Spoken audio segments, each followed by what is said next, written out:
tu kore mata e aue ka mate au e hine o ki mai rā e papa warangi taku nei mahi e tu kore mata e oe. Welcome to another special edition of Board Stories. This time, we take you to visit New Zealand, where we find beautiful scenery, plenty of waves, and board sports action. Along the way, you'll meet three very talented individuals, the Malloy brothers, Chris, Keith, and Dan. We'll hear their story and see them in action in some truly world-class surf. Geographically, New Zealand is a country made up of two huge islands spanning roughly the size of California. Giant volcanic mountains dot the interior, leading to a mix of rocky coastline and long beaches. There's a network of well-paved country roads that lead to most points of the islands, and many branch off to a dizzying mix of dirt, gravel, and farm roads nestled near the coast. Access is plentiful, yet finding quality surf requires patience and some homework.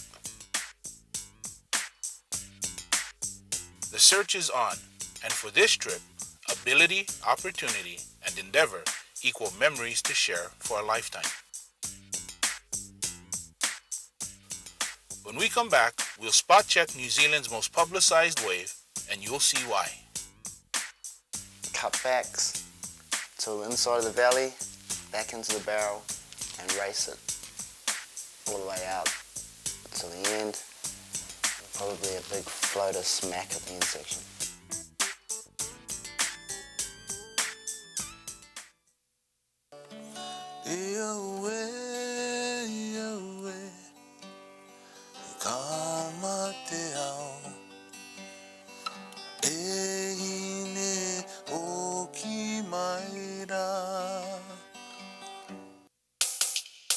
Welcome back. If you do just the basic research on the New Zealand surf scene, you'll find out about a town called Raglan and its famous left point breaks.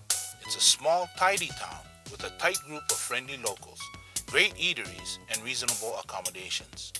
The waves, which the Board Stories crew experienced, ranged from fun to epic. Keith Malloy was notably impressed by the long left-handers. Raglan to me is pretty much my dream setup. Being a goofy foot and growing up in California, surfed so many right points that I've always just dreamed of surfing a left point break. So paddling out and surfing a left point on my forehand was just incredible. And the neat thing about Raglan is there's a few different points all in one big long point. You can surf the top of the point half a day and then catch a long wave down and kick out and paddle over to the next section and surf that section, and it's a whole different wave, you know?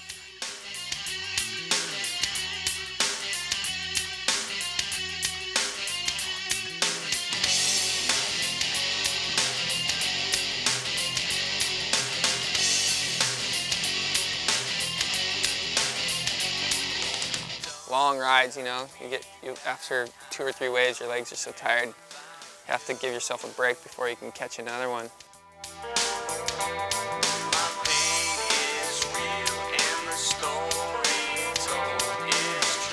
It's a perfect left. It's long and it's perfect. They rejected me, they punched me, they spit on me, they kicked me, they scored me, they beat me, they nailed me, they left me. It's really fun to go on your backhand and go that fast. After a while, I wasn't even trying turns. I was just doing high lines the whole way, see how far I could go. Tell me that I've done nothing for you. I've done more than anyone else could do. I hurt for you, I cried for you, I paid for you, I walked with you, I fought for you, I died for you, and I rose for you.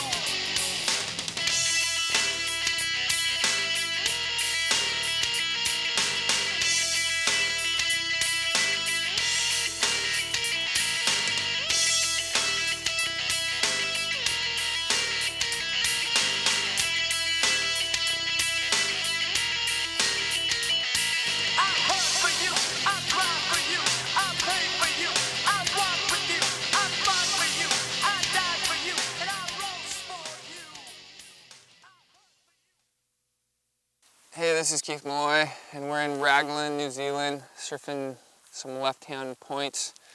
Having a great time, but we're heading off soon here on the road to find some other waves. So stay tuned and check it out.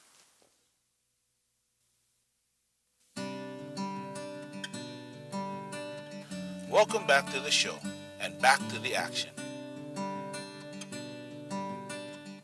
Part of Mother Nature's master plan, New Zealand was one of the last inhabitable land masses on the planet to be colonized by mankind. This isolated arc of ancient plant and bird life evolved without competition from man or mammal.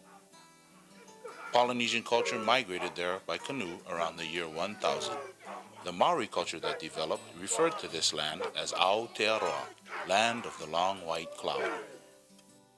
Although through the centuries, science has changed the shape of man-made things, it's mankind's lust for adventure and desire to challenge nature and himself that remains constant. It is from this perspective that this program focuses on New Zealand's abundant winter sports, in particular snowboarding. Because New Zealand is one of the only dependable Southern Hemisphere snow destinations, the horde of snow-seeking board riders, loyal to their adrenaline fix, visit in droves. Snowboarding in New Zealand is booming. Snowboarding is taking on quite big in New Zealand, and you just need to visit the ski fields around Wanaka to see that in some ski fields 50% of the people on the field are boarders. You ask any American pro rider that's been to New Zealand, and they'll tell you on its day it's as good as Utah or basically anywhere in the world. You just got to get it. Snowboarding is great here. The southern Alps that we have are fully untapped. I mean, they just stretch back forever, and there are so many places that haven't been ridden yet. There's a few heli skiing operations starting up to access those, but really the legend of New Zealand is untapped mountains. These mountains lift high enough for serious snowfall and have spawned a healthy snowboarding scene. Heliboarding has its risks, but it also has its rewards. Because we're so isolated and there's so much terrain, that helicopter's really the most viable access that you can get to the really good stuff anyway. The heliboard though is way more fun, it's fresh. You can take your own line and take your time. Go hard and fast. We're going up there to check it out. Hopefully it's going to be some freshies up there. We'll be throwing some sprays and that's going to be all good.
Typical powder day is probably about 8 to 10 kilometres, so about 6 miles of powder and bowls and quarter pipes and everything in between. Big open flats, 50-foot drops, tight chutes, anything you want, you're set free once you're up there.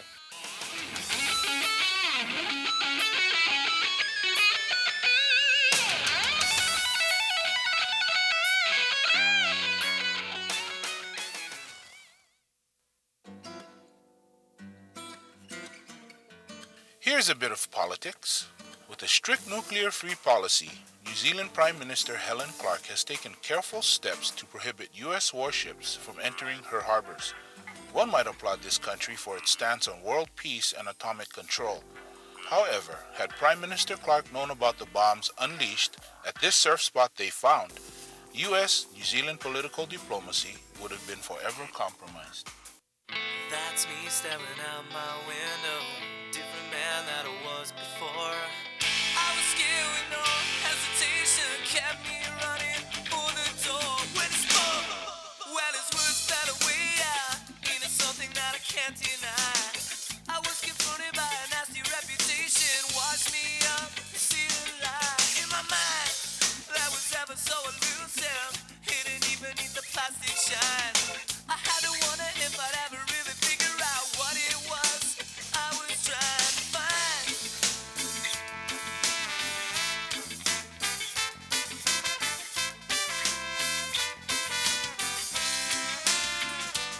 So all alone, was I ever really thinking? Did I ever really understand?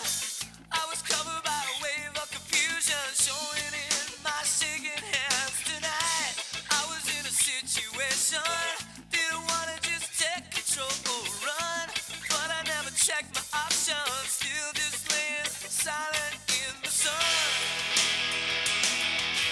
Days away, no one mistake that I made. Days away, coming in the end, save me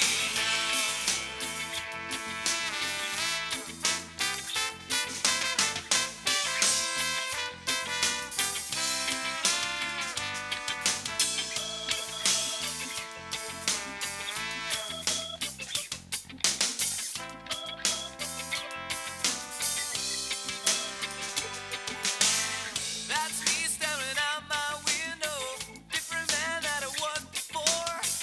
I was scared with no hesitation, kept me running for the door. When I spoke, well, the words fell away, into something that I can't deny.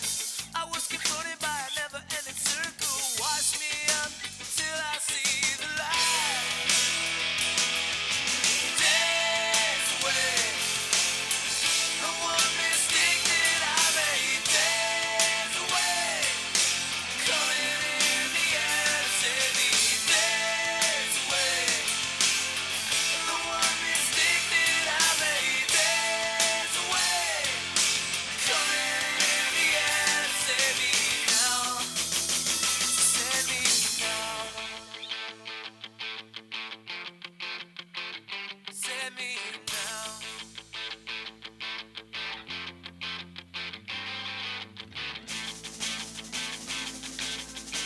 I see the world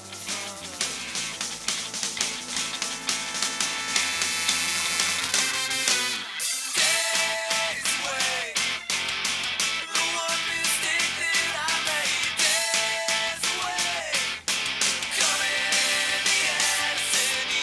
Days away, the one mistake that I made. Days away, coming in the end, save me now. Save me now. Save me now. Save me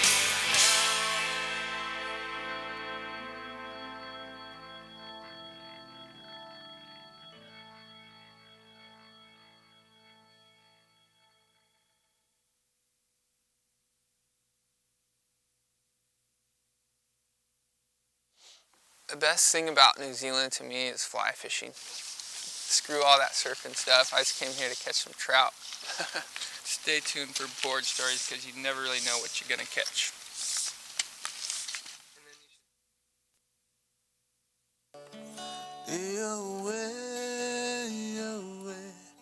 Welcome back to Board Stories. There are genetic bonds which siblings share, both scientific and subjective. The Malloy brothers are a case study of which we are fortunate to sample.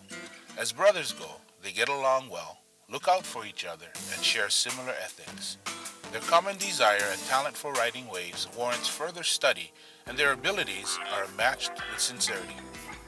The Malloys recount their good fortune in discovering great waves with authentic humility. The first place we pulled over, and first area we decided to try to get some surf, We ended up finding 4 or 5 different surf spots right in one little area, and every session we had was pretty amazing. Whether we were surfing the left reef or the right reef or the beach break or the right point, God, it was just incredible. We just kept stumbling into these great sessions. I mean, we went to one spot and surfed it, and it was barely surfable. Surfed there a couple times, and then just absolute dumb luck. Somebody hiked over the hill, and there was a spot that was mind-blowing that had been there for 2 days, just siphoning. We finally pulled around this bend, and from this vantage point, we could see this right-hand wave just peeling straight offshore, and it seriously blew our minds. We couldn't believe it. It was like we found a new Jeffreys Bay.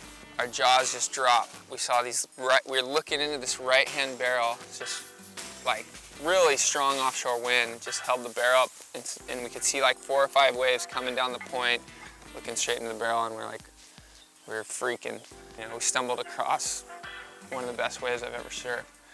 The waves that we got on this trip were as good as the quality I've had anywhere in the world. To score like we did, you know, just because of determination and dumb luck, to be sitting in the lineup with my 2 brothers, just getting absolute perfect waves was, I mean,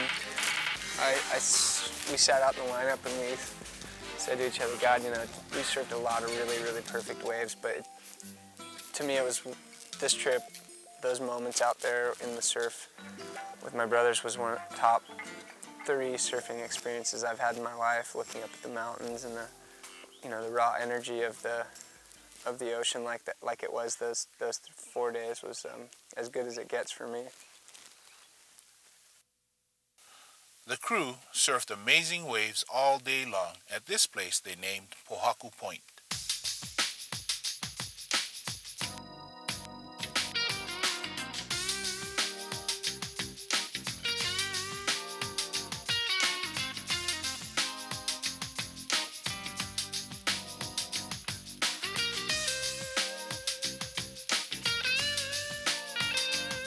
Just a few locals showed up to enjoy the waves, and all were friendly. As the days passed, the swell subsided slightly, but the wind dropped back dramatically. The ensuing sessions were Hot Dog City.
The crew had surfed and enjoyed this particular area for nearly a week and scored, but it was time to move on to continue exploring New Zealand's diverse terrain. Time on the road driving began to take its toll. With monumental driving ambitions, the boys dealt with muscle cramps, fatigue, and many a pit stop for coffee, toilets, and munchies. After 2 days and nearly 30 hours of road time, the entourage landed way down south in the Catlins, and this didn't pan out very well. The magic buzz of Pohaku Point left expectations high. After a brief visit to the South Island's southern tip, the crew found some surf. Taking a stretch in the surf, a few very cold waves were ridden. On day 2 in the Catlins, the conditions worsened. The weather was poor and the waves were small. The boys regrouped and decided to head back to Raglan for the remainder of the trip. Not expecting to find much surf, the Board Stories crew was pleasantly surprised. Raglan's famous points turn on their magic again.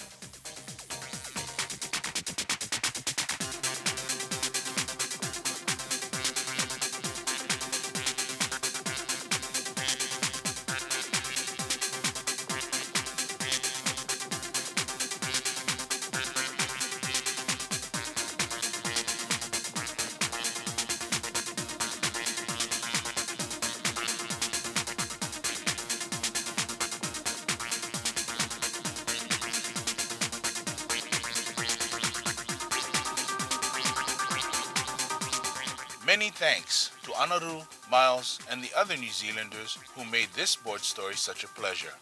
And many thanks to Ross Garrett, Ted Grambo, and Surfer Magazine. Until next time, kia ora.